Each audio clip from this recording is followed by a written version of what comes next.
Hello everyone, today I'm going to show you what exactly is the PE ratio. First of all, PE ratio always exists in every single company's overview. Although, in case that we would like to determine the PE ratio by ourselves, we have to divide the market value per share, or actually the stock price, by earnings per share. Furthermore, the most outstanding condition on P/E ratio is to understanding the value of that and why it is so widely used by investors and analysts. Initially, a P/E ratio provides a clearly image of a company's health, and as you can understand, it's much easier for someone to compare two companies which are actually in the same industry. Moreover, a P/E ratio determines whether a stock is overvalued and or undervalued, so you can understand how much it's helpful for investors when actually they're reviewing a stock's relative valuation. Let's take a glance on some of my examples in order to comprehend this definition better. Initially, we are going to figure out when a company can be undervalued or overvalued.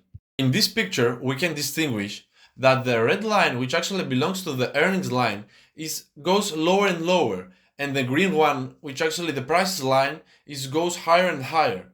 As we can understand, the gap between these lines is getting bigger and bigger, and the meaning of this structure is actually people are spending more money and less profit. And it also can be called for a company which actually is overvalued. On the other hand, in case that the earnings goes higher and the price line goes lower, the gap between these lines is getting smaller and smaller if we are going to check this price during some years. And the understanding of that is that actually people don't value the profitability of the firm as much as they used to. And it actually happens plenty of times in stock market, and the companies which actually some of the structure can happen, they can be called as undervalued. The second one example that I would like to share with you refers on which stock is better to buy, but never forget to take into consideration not only the fundamentals of a company, but also the relationship of this comparing.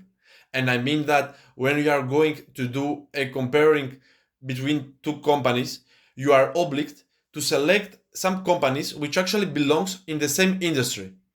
So let's consider and imagine that we have two potential stocks that we would like to invest, the stock A and the stock B.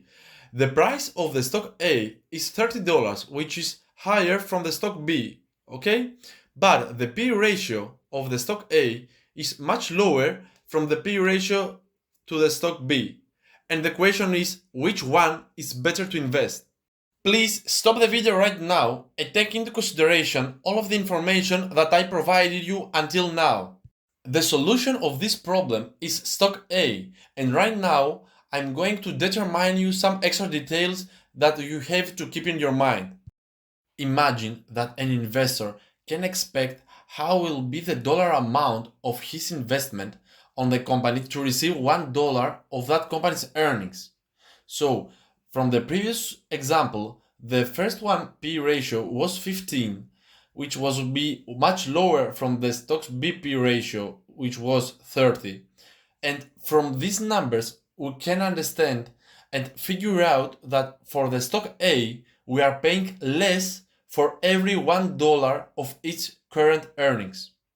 Thank you very much for watching. Please press like and subscribe our channel to support us. See you in next video. Goodbye.